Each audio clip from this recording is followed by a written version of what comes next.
প্রথম প্রশ্ন, কোনো ভোটার প্রার্থীর কাছ থেকে চা বা কোনো টাকা নেওয়া যাবে কিনা? চা না খেলে বা টাকা না নিলে জীবন নাশের আশঙ্কা থাকলে? যদি কোনো ব্যক্তি আপনাকে জোরপূর্বক ঘুষ সাদে নিতে হবে, না নিলে বরং খবর আছে, তাহলে তো আপনি মাজলুম। বিশেষ করে চা খাওয়ানো, চা দোকানে যায় বসছেন, তো চার অর্ডার দিয়ে দিছে নেতা সাহেব, হ্যাঁ, আপনি এখন যদি চা না খান তাহলে বলবে এটা আমার বিরোধী দলের, আপনার ক্ষতি করতে পারবে, তখন তো বাধ্য হয়ে আপনি চা খাওয়া লাগবে। এই অবস্থা যদি বাধ্য হইয়া খান, এটা জায়েজ আছে। কিন্তু নির্বাচনের সময় চা দোকানে বসলে যে এই সমস্ত অবৈধ চা আসবে জানেন, তাহলে সেখানে যা বসেন কেন? নাকি অনেকে আরো মজা করে ওই টাইমে যায় ফাও চা খাওয়ার জন্য? ঠিক না বে ঠিক? একজন ব্যক্তি যে আপনাকে ভোটে জিতার জন্য চা সাদে বিভিন্ন লোভ দেয়, এই লোকটা কখনো সৎ মানুষ হওয়ার কথা না। সচরাচর এটা হয় না, ব্যতিক্রম থাকতে পারে, সচরাচর এটা হয় না। ভোটের আগে হাতে ঘুষ সাধতেছে, যাতে নিজে ঘুষ সাধে, নিজেও ঘুষখোর হওয়ার কথা। ঠিক না ভাই ঠিক? যে নিজে ঘুষ সাধে সে নিজেও ঘুষখোর হওয়ার কথা। হয়তো সামান্য একটু দিয়া এরপরে সুদে আসলে নিবে আর কি। প্রথম 500, 1000, 2000 করে আপনাদের ঘুষ দিয়া বললো যে ভোট দেন, ভোটে জিতে গেলে একসাথে সে আপনাদের টিন গম সব চুরি করে এই পরিমাণ করবে যে হয়তো সুদে আসলে সব উঠে ফেলাবে। সবাই করে তা না, আমি বলতেছি এরকম করার সম্ভাবনা আছে না নাই? যেহেতু সম্ভাবনা আছে, সেহেতু আপনি সামান্য স্বার্থের কাছে আপনার আমানতকে বিক্রি করা আপনার জন্য জায়েজ হবে। চা দোকানে আগে থেকে বসা ছিলেন, নেতা সাহেব এসে চা অর্ডার দিয়ে দিছে, এখন না খাইলে বিপদ আছে, হ্যাঁ, সে মাইন্ড করবে, ক্ষতি করতে পারে, তাহলে চা খাবেন আর ভোটটা যে উপযুক্ত হয় তাকেই দিবেন। চা খাক আর না খাক, সে চা খাওয়াক আর না খাওয়াক, ভোটটা জায়গা মতো দিলেন। তাহলে সেক্ষেত্রে আর আপনি চা খাইয়া যে কোনো 2 নম্বরই করলেন সেরকম কিছু ঘটলো না। কথা কি বুঝাতে পারছি? কিন্তু এটা অনৈতিক। একজন মানুষের দায়িত্ব পালনের জন্য তাকে যদি অবৈধভাবে কিছু দেওয়া হয়, এটা ঘুষ। আপনার দায়িত্ব হলো আপনি সাক্ষ্য দিবেন যে এই লোকটা ভালো, উপযুক্ত, ওনাকে নির্বাচন করার জন্য আপনি ভোট দিবেন, মানে সাক্ষ্য দিবেন যে লোকটা ভালো। এটা আপনার দায়িত্ব। আপনার দায়িত্ব পালন করতে গিয়া তার কাছ থেকে পয়সা নিলেন, নিয়া তারে আপনি ভোট দিলেন, এটা স্পষ্ট প্রতারণা, জাতির সাথে বেঈমানি, এলাকার মানুষের সাথে বেঈমানি। 1000, 2000 টাকার বিনিময়ে ভোট বিক্রি করে দিলেন। 2-4 কাপ চা খাইয়া নিজের দলের টানে, আপনার গোষ্ঠীর টানে, নানা টানে অযোগ্য, অথর্ব, চোর, ডাকাত, বাটপার, দুর্নীতিবাজ, বদমাইশ এবং খারাপ মানুষকে নির্বাচিত হতে আপনি সাহায্য করলেন। এই লোক নির্বাচিত হয়ে যত কুকাম করবে তার সমস্ত কুকামের একটা ভাগ আপনাকেও পাইতে হবে, কারণ আপনি তাকে অন্যায় করতে সহযোগিতা করেছেন। একজনকে হত্যা করার জন্য ছুরিটা আগাই দিলেন, এটা যেরকম অপরাধ, একজন দুর্নীতিবাজ, একজন চোর বাটপারকে নির্বাচিত হতে আপনি যদি সাহায্য করেন, সেটাও একই রকম অপরাধ। কথাগুলো আমি আমভাবে বলছি, সাধারণভাবে বলছি। এই জন্য তুলনামূলকভাবে যে লোকটা ভালো, যোগ্য, যে লোকটা অন্যদের তুলনায় ভালো, সে জিতুক না জিতুক, হারুক, কে কারা, এসব দেখা দেখি নেই। আপনি সে উপযুক্ত মানুষটাকে কি করতে হবে? আপনার সামনে আপনার দেশের মানুষের স্বার্থ, সমাজের স্বার্থ, এলাকা মানুষের স্বার্থ, একজন মুসলমান হিসেবে ইসলামের স্বার্থ যদি সংরক্ষিত থাকে, সেটাকে আপনাকে কি দিতে হবে? প্রায়োরিটি দিতে হবে। নির্বাচনের সময় আমি বিভিন্ন জায়গায় গিয়ে দেখতেছি, আল্লাহুল মুস্তাআন, আল্লাহ মাফ করুক, এটা আগে এতটা দেখা যায় নাই। যত মেম্বার, চেয়ারম্যান, মেয়র যে যেটাতে দাঁড়াচ্ছে, তাদের মাইকিং এর নামে যে সমস্ত গান বানায়া, এই গান যে শুনবে তাকেও শোনায়, যে শোনাবে না তাকেও শোনায়, মাইক সামনে একটা পিছে একটা, 10টা 20টা নামায়া শুনাইতেছে। গান শুনবি না মানে গান শুনতে শুনতে মারে ফেলাবে। যারা এরকম অত্যাচার করে, এটা তো একরকমের অত্যাচার। ভাই, তুমি ভোটে দাঁড়াইছো, তুমি জানাইছো, পোস্টার লাগাইছো, জানছি, আমি তোমাকে বিবেচনা করব, তুমি তোমার ব্যাখ্যা বিশ্লেষণ দাও, তুমি তোমার বক্তব্য বলো, শুনবো। তোমার মাইকের মধ্যে গান লাগাই দিয়া, মিউজিক দিয়া হারাম গান শুনতে আমাকে বাধ্য করছো, এই অধিকার তোমাকে পৃথিবীর কোন সংবিধান দিতে পারে? তুমি আমাকে জোর করে আমার কানে গান শোনাবা এবং আমার ব্যক্তিগত কথাবার্তা পর্যন্ত বন্ধ করবা, এটা কোনোদিন কারো রাইট হতে পারে না, হওয়ার কথা না। অথচ এখন ইলেকশনে যারাই দাঁড়ায়, যেই দাঁড়ায়, মানে গান বাজনার চোটে এলাকাতে বসে একটু মোবাইলে কথা বলার পর্যন্ত সুযোগ নেই, ঠিক না বেটি? যে এলাকাতে নির্বাচন চলো ওই এলাকা দিয়ে যখন যাই কোনো দিকে মনে হয় যে এমনি কেবল আল্লাহ মাফ করুক জাহান্নাম দিয়ে পার হচ্ছে কিনা আল্লাহ জানে, চতুর্দিক থেকে শুধু একই জিনিস। এরা এত টাকা পয়সা খরচ করে, এই টাকা কোত্থেকে উঠাবে আমরা জানি না, আপনারা জানেন না? এই টাকা কি আসমান থেকে নাজিল হয়? কয় টাকা পায়, কত টাকা পায় আমি জানি না, যাই হোক 10,000 20,000 যাই পাক, যেই লোক লাখ লাখ টাকা পায়, হ্যাঁ কারোর অডেল আছে, তার নিজেরটা সে নিজে ঢালতেছে, সে অবৈধ কাজ করবে না এরকমও থাকতে পারে, কিন্তু সচরাচর যেটা হয় যে এই যে টাকা ঢালতেছে আপনারা খুশি হচ্ছেন, তার চা খায়া মোচে তাও দিতেছেন, আরে এটা দিয়া আপনার তো শুধু আসলে কলিজা সহ টান দিবে, তাহলে এটা কখনো জায়েজ হতে পারে না। নির্বাচনের প্রচারণার নামে এই যে অত্যাচার, এই যে অবিচার, এই যে শব্দ দূষণ, মাহফিলের ব্যাপারে কত কথা আপনাদেরকে সবক শোনায় অনেক সুশীলরা। আরে ভাই, মাহফিলের কথা তো আলেমরাও বলেন যে গভীর রাত পর্যন্ত মাইক দূর দূরান্তে লাগায় মাহফিল করবেন না, এটা ইসলামের শিক্ষা না, মানুষের ঘুমের ক্ষতি করা যায় না, মাহফিল করতে গিয়ে মানুষের ঘুমের ক্ষতি করা যায় আছে। কিন্তু মাহফিল তো একটা এলাকাতে হয়, কিন্তু নির্বাচন যখন হয় তখন পুরা এলাকাতে, এই যে 31st নাইট হলো, গোটা শহরের কোন মানুষকে ঘুমাইতে দেওয়া হবে না, এইভাবে গোটা শহরটাকে আপনার বিকট শব্দ দ্বারা আতঙ্কিত করা, এটা কোনো সভ্য সমাজের মানুষের কাজ হতে পারে না। এই জায়গা থেকে আমাদের বেরিয়ে আসা দরকার কি দরকার না? আল্লাহ তাআলা আমাদের মধ্যে সেই চেতনা যেন জাগ্রত হয়, সেই তৌফিক দান করুন। ভাইরা, প্রকাশ হয়তো ভালো বা মন্দ হতে পারে, কিন্তু আমাদের সবাইকে স্বীকার করতে হবে এটা কোনো সিস্টেম, এটা কোনো ভদ্রতা, এটা কোনো ভালো নিয়ম হতে পারে না। এখান থেকে বেরিয়ে আসার জন্য আমাদের সবাইকে উদ্যোগী হতে হবে। আল্লাহ তাআলা আমাদেরকে তৌফিক দান করুন। নির্বাচনের প্রার্থীদেরকে রিকোয়েস্ট করবেন যে ভাই, নির্বাচনে দাঁড়াইছেন ভালো কথা, এই অত্যাচার করে কানটা ফাটায় ফেলায়েন না, একটু শান্তি মতো বাঁচতে দেন। আসি কি করবেন সেটা তো আগে থেকেই বুঝতেছি, আমি সবার কথা বলতেছি। অতএব আমাদের প্রার্থীদেরকে আল্লাহ তাআলা হেদায়েত দান করুন, আর ভোটারদেরকে আল্লাহ হেদায়েত দান করুন। একটু জোরে বলেন নিজেদেরটা। নিজেরা 2 নম্বর পথে পয়সা করে খাইবে না, চা পানি খায়া 2 নম্বরই করবে না, শুধু ওই প্রার্থীদের ব্যাপারে খুব আপনার ঝাল তুলবেন, তা তো হবে না। প্রার্থী যারা হবে তারা তো আমাদেরই একজন, নাকি আমাদেরই কিছু লোক। অতএব আমরা সবাই যখন খারাপ হবে সেখান থেকে ভালো কিছু কোত্থেকে আসবে? আল্লাহ তাআলা আমাদের জনপ্রতিনিধিদেরকে মানুষের সেবা করার তৌফিক দান করুন, ওনারা যেন ভালো কাজ করতে পারে সেই তৌফিক দান করুন, ওনারা যেন আল্লাহর কাছে দাঁড়াতে হবে সেই কথা ভুলে না যান সেই তৌফিক দান করুন। একই তৌফিক আল্লাহ আমাদেরকে ও ভোটারদেরকেও দান করুন। এরপরের প্রশ্ন হলো, অবিবাহিত ইমামের পিছনে জুমার নামাজ ও পাঞ্জেগার নামাজ পড়া যাবে কি না? কি বলেন, আপনাদের কি জানা আছে? অবিবাহিত ইমামের পিছনে নামাজ পড়া যাবে কি না যাবে না?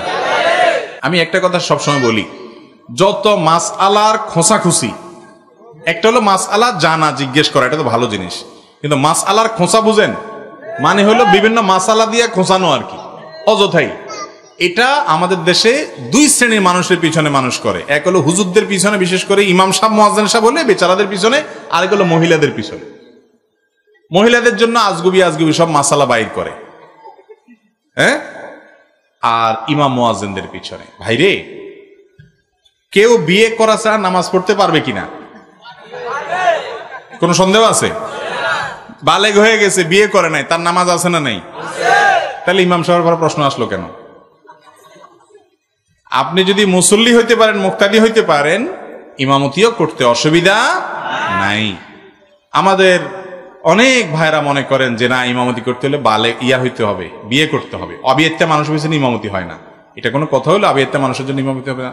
যে নিজে নামাজ পড়তে পারে, বালেগ হয়েছে, তার পিছনে আপনি ফরজ নামাজের ইক্তেদা করবেন, কোনো অসুবিধা নাই। তিনি বিয়ে করুন অথবা না করুন। এখন যদি বলেন যে বউ না থাকলে আপনি তার পিছনে নামাজই পড়বেন না, এক বেচারা ইমাম সাহেব তার বউ মরে গেছে, কি হবে, তার চাকরি চলে যাবে?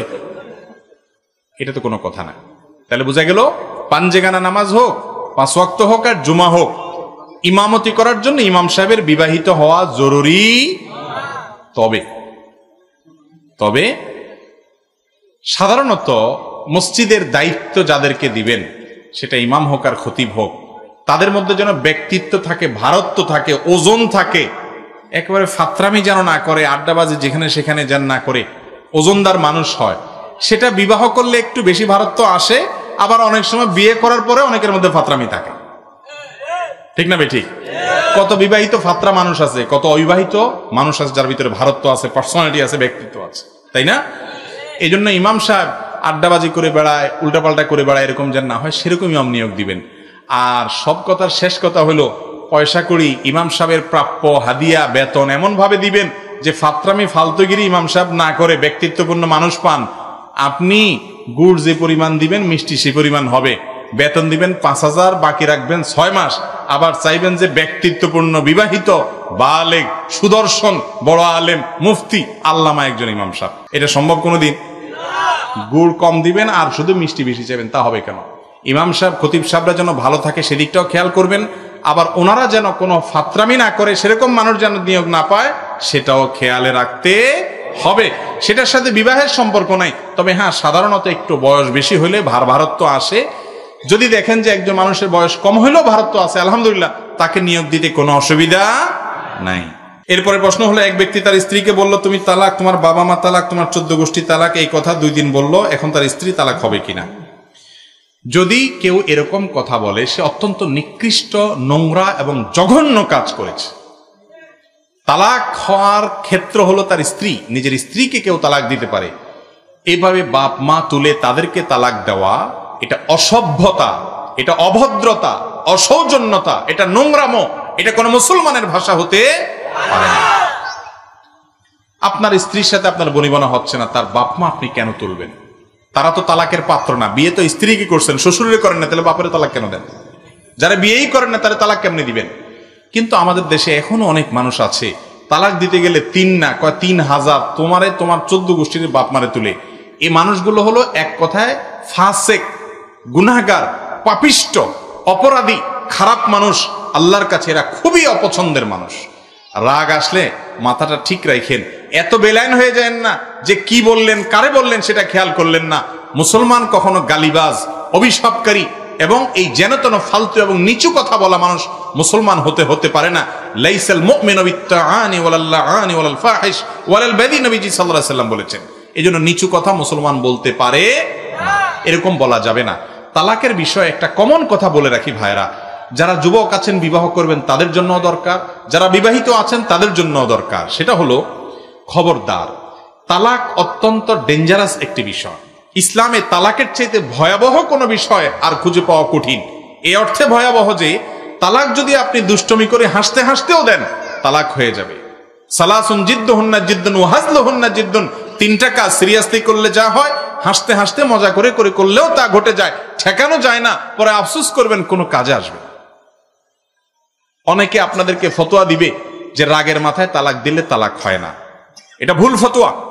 রাগের মাথায় তালাক দিলে তালাক হবে না মানে তালাককে মানুষ হাসতে হাসতে মহব্বত করতে করতে ভালোবাসার চোটে দেয়? তালাক তো দেয়ই তো রাগের মাথায়। হ্যাঁ, রাগ যদি এত বেশি হয় যেই রাগের কারণে কি বলছেন আপনার সেন্স নাই, অন্যরা বলছে যে তুমি এটা বলছো, আপনি কি বলছেন নিজেও জানেন না, তাহলে তো আপনি পাগলের মতো হয়ে গেছেন, সেন্স নাই, তাহলে ওইটা হবে না। কিন্তু আপনি জানেন কি বলছেন, কিন্তু রাগের চোটে বলছেন, তালাক হয়ে যাবে। এই জন্য যারা বিবাহিচ্ছুক অথবা বিবাহিত, আল্লাহর ওয়াস্তে স্ত্রীর সাথে ঝগড়া হয়, প্রয়োজনে একটা ধাক্কা দিলেন, প্রয়োজনে একটু শক্ত কথা বলেন, খবরদার তালাকের কথা মুখ দিয়ে বাহির করবেন না। বেশিরভাগ মানুষ তালাক দিয়ে এরপরে হুজুরের কাছে আসে, বলে হুজুর দিয়া ফেলাইছি, বলি ফেলাইছি, কি করব? ইচ্ছাকৃত বলি নাই।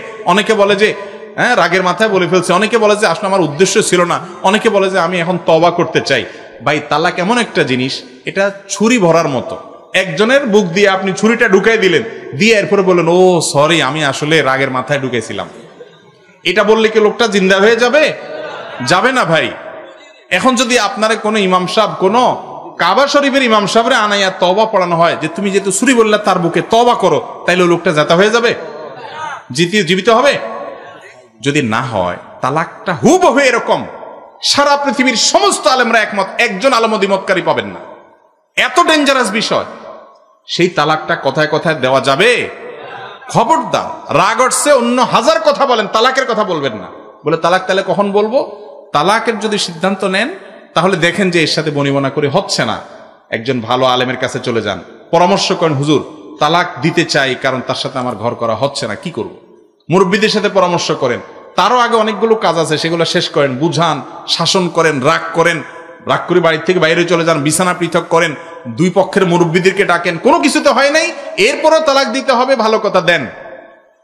এখানে বোরে ডাইরেক্ট তালাক দিবেন না, একজন ভালো আলেমের কাছে যায় আগে পরামর্শ নেবেন, হুজুর কিভাবে তালাক দিলে আমার গুনাহ হবে না এবং আমার বিপদটাও দূর হবে, হুজুর পরামর্শ দিবে। এমন একটা পদ্ধতিতে তালাক দিবেন যেই তালাক দেওয়ার পরে আপনি 10 বছর পরেও যদি চান তাকে আবার ফেরত নিতে সেই সুযোগ থাকবে। এটা ভালো না খারাপ? বেশিরভাগ লোক তালাক দেওয়ার সময় তো মাজা গামছা বাঁধি 3টা না 3000টা দেয়, মেয়েরে দেয়, মহিলারা দেয়, মহিলার বাপমা 14 গোষ্ঠী তুলে দেয়, এ অসভ্য মার্কা তালাক দেয়। এরপরে দেখা যায় 2 বছর 4 বছর না যাইতে, অনেকে 2-4-6 মাস না যাইতে, অনেকে 2-10 বছর যাওয়ার পর আয়সা কান্নাকাটি করে, হুজুর এখন আসার কোনো রাস্তা আসেনি, তখন আসলে করে ফেলাইছিলাম, এখন বুঝতেছি এর চেয়ে ভালো কিছু আর নাই, আসলে যা হয়েছে হয়েছে, মিলেমিশে থাকাই ভালো। ওই মহিলাও কান্দে, স্বামীও কান্দে, কিন্তু এমন ভাবে তালাক দেয় যে আসার আর কোনো রাস্তা থাকে না। কোন হুজুরের তওবা পড়ালে কি তালাক উঠে যায়?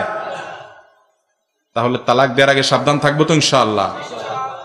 একজন মেয়ে নিজের বাপের বাড়ি থেকে আপনার বাড়িতে আসছে, মানুষ তো দোষ আছে, ত্রুটি আছে, ভুল আছে, ভ্রান্তি আছে, আপনি কথায় কথায় তালাকের কথা বলতেছেন, তালাকের কথা বলতেছেন।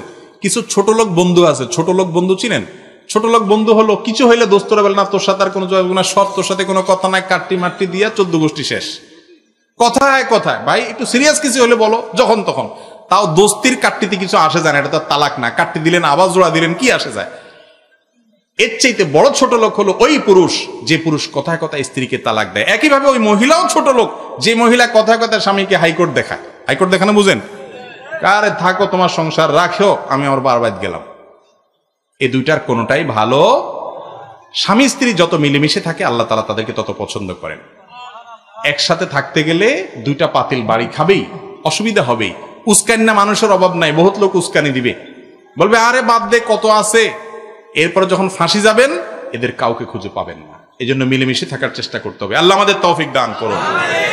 যদি কেউ তার স্ত্রীকে তালাক দেয় একবার, এরপরে আবারও তালাক দেয়, প্রথমবার যদি এক তালাকের নিয়ত করে সে তালাক দেয়, পরে আবার যদি দিয়ে থাকে, তাহলে তার আরেকটা তালাক দেয়া পর্যন্ত সংসার করতে পারবে। কিন্তু এই ইন্ডিভিজুয়াল তালাকের মাসআলা এরকম সংক্ষিপ্ত প্রশ্ন উত্তরে জানবেন না। আমরা শুধু মূলনীতি বলার চেষ্টা করি এসব জায়গায়। আপনার তালাকটা হয়েছে কিনা, কতটুকু হয়েছে, কতদিনের গ্যাপে হয়েছে, কি করেছেন, কি বলেছেন, কি নিয়ত ছিল, এগুলো একজন ভালো মুফতির কাছে গিয়ে বিস্তারিত বলে তারপরে সমাধান আনবেন। তাহলে ইনশাআল্লাহ সঠিক এবং নিরাপদ সিদ্ধান্ত নিতে পারবেন। যে মাঠে মাহফিল হয় সে মাঠে ব্যায়ামের উদ্দেশ্যে ক্রিকেট খেলা জায়েজ আছে কিনা? জায়েজ আছে, কোনো অসুবিধা নাই। কোনো মাঠে ওয়াজ মাহফিল হয়, ঈদের নামাজ হয়, ভালো ভালো কাজ হয়, সেখানে যুবকরা যদি ক্রিকেট খেলে, উদ্দেশ্য কি? ব্যায়াম, শারীরিক ব্যায়াম। সেখানে কোনো লেনদেন নাই, জুয়া নাই, যে ঠিক আছে যে দল হারবে সে দল জিতা দলকে টাকা দিবে, এরকম নাই। নাচ গান হারাম, কোনো বাদ্যযন্ত্র নাই। শুধুমাত্র ব্যায়ামের উদ্দেশ্যে যদি তারা খেলাধুলা করে, শরীয়তের বিধান কোনো লঙ্ঘন না করে, তাতে কোনো অসুবিধা নাই। দলিল রাসূল আকরাম সাল্লাল্লাহু আলাইহি সাল্লামের মসজিদে নববীর আঙ্গিনাতে, মসজিদে নববীর ওখানে আম্মা জানা আয়েশা রাদিয়াল্লাহু তাআলা বলেছেন যে ইথিওপিয়ান সাহাবী যারা নিগ্রোরা ছিলেন, হাবশী সাহাবী ছিলেন, তারা এক ধরনের খেলা খেলতেন, হাডুডু টাইপ বা এরকম কিছু একটা হবে হয়তো। তো সেই খেলা আম্মা জানা আয়েশা তারা ছোট ছিলেন, তিনি রাসূল সাল্লাল্লাহু আলাইহি ওয়াসাল্লামকে বলছেন আমি দেখবো, তাকে নিয়ে গেছেন, তিনি দেখেছেন। তাহলে এই যে তারা খেলেছেন, রাসূল সাল্লাল্লাহু আলাইহি ওয়াসাল্লাম এলাও করেছেন, তাহলে বোঝা গেছে আমাদের মাঠে যুবকরা যদি খেলে, সেখানে হারাম এবং অনাচার কোনো কিছু না থাকে, তাতে কোনো অসুবিধা নাই। এখন মসজিদের সামনে যদি এরকম যুবকরা খেলে, আমাদের মুরব্বীরা তো হাড্ডি টাড্ডি সব গুঁড়ে করে ছেড়ে দিবে। পোলাপান বিনোদন করে, যুবকরা বিনোদন করবে কোত্থেকে? সৌদি আরবের বিভিন্ন মসজিদে প্রায় বেশিরভাগ মসজিদের পাশেই যুবকদের জন্য সুন্দর সুন্দর ক্লাব আছে, যে ক্লাবগুলোতে যুবকরা ভালো ভালো কাজ করে, সুন্দর সুন্দর তারা আপনার কোরআন তেলাওয়াতের কম্পিটিশন, বিভিন্ন কবিতা আবৃত্তি, সাহিত্য চর্চা, তারা বিভিন্ন দেশীয় বিভিন্ন শুদ্ধ ভালো সংস্কৃতি চর্চা, এগুলো তারা করে এবং সমাজের কল্যাণের জন্য তারা ভূমিকা রাখে। তারা একটু দেখে, একে অন্যের সাথে আড্ডা মারে, কথা বলে, ভালো মন্দ শেয়ার করে। যুবকদের জন্য ব্যবস্থা আছে। আমাদের দেশে মসজিদগুলাতে পোলাপান গেলেও দৌড়ানি খায়, যুবকরা গেলেও দৌড়ানি খায়, মুরব্বীদের দখলে শুধু মসজিদগুলো। ঠিক না ঠিক? আরে আজকের যুবক আগামী দিনের মুরব্বী, আজকের বাচ্চা আগামী দিনের মুসল্লি, তাদেরকে আসার সুযোগ করে দিতে হবে না? অতএব মসজিদের যদি মাঠ থাকে, খোলা জায়গা থাকে, সেখানে যুবকরা যদি হারাম কিছু না করে এমনি বিনোদনের আপনার শরীরের কসরতের জন্য, আনন্দের জন্য তারা যদি একটু দৌড়াদৌড়ি করে খেলে, এটা নিয়ে বাড়াবাড়ি করা, এটা হলো রাসূল সাল্লাল্লাহু আলাইহি ওয়াসাল্লামের চাইতে বড় দিনদার সাজার শামিল। ওনার মসজিদে নববীতে যদি সাহাবীরা এটা করতে পারেন, উনি অনুমতি দেন, আপনি শক্ত হওয়ার কে? মুরব্বীরা একটু নরম হয়েন আল্লাহর রাস্তায়। কথা কি বুঝাতে পারছি? যুবকদেরকে একটু আল্লাহর ঘরের দিকে আনিয়েন। আপনি যদি বলেন মসজিদের কাছে এগুলো করতে পারবি না, ওরা এমন জায়গায় যাবে সেখানে নামাজই পড়বে না, তো ওইটা ভালো ছিল না মসজিদের কাছে আসা ভালো ছিল? আদর করে আনবেন তো ইনশাআল্লাহ যুবকদেরকে। এরাই তো আমাদের ভবিষ্যৎ, এরাই তো আমাদের ভবিষ্যৎ। এদেরকে ধ্বংস করে নিয়ে যাচ্ছে ইসলাম বিদ্বেষীরা, শেষ করে ফেলতেছে। আমরা তাদেরকে টানতে হবে ইনশাআল্লাহ। এরপরে প্রশ্ন হলো, মসজিদে ছোট বাচ্চারা আসলে যদি কথা বলে বা হাসে, নামাজের পরে কি তাদের ধমক দিয়ে বের করে দেওয়া উচিত হবে? না, মোটেই উচিত হবে না, জায়েজ হবে না। কোনো বাচ্চা মসজিদে আসলো, হাসাহাসি করলো, একটু দুষ্টামি করলো, ধমক দিয়ে তাকে মসজিদ থেকে বের করে দিলে আপনার এটা জায়েজ হবে না। কেন? কারণ ছোট বাচ্চা, আল্লাহ তাআলা পর্যন্ত তার কি করেন নাই, কোনো হিসাবের খাতা এখনো খোলেন নাই। আপনি আল্লাহরও চাইতেও কঠোর হয়ে যাবেন। আল্লাহ সৃষ্টিকর্তা, আপনি তো সৃষ্টি, আপনি কে? আল্লাহর ঘর, আল্লাহ পর্যন্ত তার গুনার খাতা লেখেন, আপনি ধমক দিয়ে বাইর করে দেওয়ার কে? বড় জোর ডাকার পর তারা বুঝাইতে পারেন যে বাবা ছোট মানুষ, তুমি নামাজের সময় দুষ্টামি করতে হয় না, বুঝাই দিবেন তারা সুন্দর করে। বুঝানোর পরে আবারও দুষ্টামি করে, করুক, আবার সহ্য করবেন। একটু ভালো করে শুনে রাখেন, ছোট পোলাপানের দুষ্টমি নামাজের মধ্যে এটা সহ্য করাটা সুন্নত। এটা সহ্য করাটা কি সুন্নত। দলিল, নবী করিম সাল্লাল্লাহু আলাইহি ওয়াসাল্লাম সিজদায় গেছেন, ওনার নাতি হাসান বা হোসেন রাদিয়াল্লাহু তাআলা আনহুমা গায়ের উপরে, পিঠের উপর উঠে বসে আছে, ঘোড়ার উপর উঠছে, সিজদায় গেছেন, নবীজি সিজদায় গেছে। খেয়াল করেন, সিজদা থেকে উনি মাথা উঠান নাই, নাতিকে ধরে টানি নামানোর নাই। নাতির যতক্ষণ খায়েশ, যতক্ষণ তার চাহিদা ছিল, সে চাহিদা পূরণ করে তার বসতে বসতে মানে আর ঘোড়া চালাইতে মনে চাইতেছে না, নেমে গেছে। এরপরে নবীজি মাথা উঠেছে। উঠানোর পরে কোনো হাদিস থেকে আমরা জানতে পারি না যে তিনি এসে তার মেয়ে ফাতেমা রাদিয়াল্লাহু আনহাকে ধমক দিয়া বলছেন, হ্যাঁ নাতিকে একটু ধরে রাখতে পারো না, নামাজের সময় আমার ব্যাঘাত হয়েছে, এরকম কথা নবীজি কিন্তু বলছেন বলে প্রমাণ পাওয়া। তার মানে কি হলো, বাচ্চা যদি একটু ডিস্টার্ব করে এটাকে সহ্য করতে হবে, একটু মনোযোগ নষ্ট হলেও সহ্য করতে হবে, কারণ বাচ্চাকে নামাজে অভ্যস্ত করতে হবে, আসা যাওয়ার সুযোগ দিতে হবে। হ্যাঁ, কিছু বাপ মা আছে ছোট ছোট একেবারে 3 বছর 2.5 বছরের বাচ্চা মসজিদে নিয়ে আসলো, নিয়ে আসার কারণে সে নামাজের কিছুই বোঝে না, অন্যদের ডিস্টার্ব করলো, এটা অবশ্যই দোষণীয়। তবে এটার জন্য বাচ্চাকে ধমক দেওয়া যাবে না, বাচ্চার বাপরে ডেকে পারলে একটু সুন্দর করে নরমে গরমে বুঝাই দিবেন যে এই বাচ্চা মসজিদে আনি লাভ কি। 6 বছর 7 বছর 5 বছর যারা মোটরে নামাজ বোঝা শিখছে, এই বছর বাচ্চাগুলোকে আনবেন এবং তারা দুষ্টামি যেন না করে। তার মানে এই না যে দুষ্টামি করতে দিবেন, সহ্য করা যাবে, সুন্নাত মানে হলো তাদের দুষ্টামি করতে না। আপনি টাইট দেওয়ার পরেও তারা দুষ্টামি করবে, টাইট দিবেন, ঠিক রাখবেন, আশেপাশে রাখবেন যাতে দুষ্টামি না করে। তারপরেও যদি করে একটু সহ্য করবেন। অনেক বাচ্চা আছে যারা মুরব্বীদের ধমকের চোটে এই বেচারারা মসজিদে আর আসতে চায় না। তারা মনে করে মসজিদে সবচেয়ে ডাকাত কিসিমের মানুষগুলা থাকে, গেলে যেই ধমক মারে, এগুলা উচিত না। আল্লাহর ঘর থেকে কাউকে ধমক দিয়ে বের করা এটা উচিত না। বাচ্চা মানুষ সে বুঝে না, হজম করতে হবে, সহ্য করতে হবে, চেষ্টা করবো তো ইনশাল্লাহ। তার বাবাদেরকে আমরা বুঝাবো। দলবদ্ধভাবে সবাই মিলে একসাথে কবর জিয়ারত করা জায়েজ আছে কিনা, এটা আমাদের এই অঞ্চলে একটু বেশি। কবর জিয়ারত এটা ব্যক্তিগত আমল, এটা দলবদ্ধভাবে করতে হবে এমন কোন ফরম্যাট হাদিসে নির্দেশ দেওয়া হয় নাই। আপনার কবর জিয়ারত দরকার, আপনি করবেন, আরেকজনটা আরেকজন যাবেন, কয়েকজন মিলে গেলে যার যারটা শেষে করবে, একজন আপনার দোয়া পড়বে, সাথে সবাই আমিন আমিন বলবে, এরকম মিছিলের সাথে দলে মিলে মিলে আপনার গ্রুপ ওয়াইজ এরকম কোন কবর জিয়ারতের কথা কোরআন হাদিসে বলা হয় নাই। যার যার মতো সে কবরবাসীকে কি করবে, সালাম পেশ করবে। সালামুন আলাইকুম দারা কওমিন মুমিনিন ওয়া ইন্না ইনশাআল্লাহু বিকুম লাহিকুন নাসআলুল্লাহ লানা ওয়া লাকুমুল আফিয়া। হে কবরবাসীরা, তোমাদের জন্য শান্তি কামনা করি, তোমরা আগে চলে গেছো, আমরা তোমাদের পিছে এই জায়গায় আসতেছি, তোমাদের জন্য আল্লাহর কাছে শান্তি এবং আফিয়ত কামনা করি, এই দোয়া করবেন তাদের জন্য। এটা সুন্নাত, বাস কবর জিয়ারত হয়ে গেল। এটার জন্য দল বেঁধে যাওয়া কোনো আবশ্যক না। দল বেঁধে যাওয়াটাকে যদি সিস্টেম বানিয়ে নেওয়া হয়, সেটা বেদাত পর্যন্ত চলে যেতে পারে। কথা কি বুঝাতে পারছি? এরপরের প্রশ্ন, ব্যাংক থেকে লোন নিয়ে যে টাকা দিয়ে ব্যবসা করা হয় সেই ব্যবসা হালাল হবে কিনা? শুধু ব্যাংক থেকে সুদ ভিত্তিক লোন নিয়ে যদি ব্যবসা করা হয় তাহলে সেই ব্যবসা কি হবে না, হালাল হবে না। সেই ব্যবসা এবং সে ব্যবসার উপার্জন খাওয়া জায়েজ হবে না। আল্লাহ তাআলা সুদকে হারাম করেছেন, সেজন্য আপনি হালাল যদি লোন নেন, সুদমুক্ত লোন নেন, সেটা জায়েজ হবে। অনেকে বলে দোকান খোলার পরে সর্বপ্রথম যদি বাকি বিক্রি করে তাহলে ওই দিন অশুভ হবে, এই কথা সঠিক কিনা? এটা এটা ঈমান বিরোধী এবং শিরকপূর্ণ বিশ্বাস। ঈমানদার মনে করবে ভালো এবং মন্দ এটার একমাত্র মালিক আল্লাহ তাআলা। ওই কাস্টমারের হাতে কিছু নাই, সে বাকি চাইলে আমার ক্ষতি হয়ে যাবে, প্রথম কাস্টমার বাকি গেলে সারাদিন আমার খারাপ যাবে, প্রথম বের হয়েছি তখন আমি ঝাঁটা দেখছি, তাহলে সারাদিন আমার কপালে ঝাড়ুই আছে। হ্যাঁ, প্রথম কাস্টমার বা কেউ টাকা ভাঙতে চাইছে, তাহলে সারাদিন এই কাজ করতে হবে। প্রথম বের হতে হয়েছে সকালে, কাকের আওয়াজ শুনছি, তাহলে কেউ মারা যাবে। হ্যাঁ, এরকম আজগুবি অনেক বিশ্বাস আমাদের সমাজে আছে না?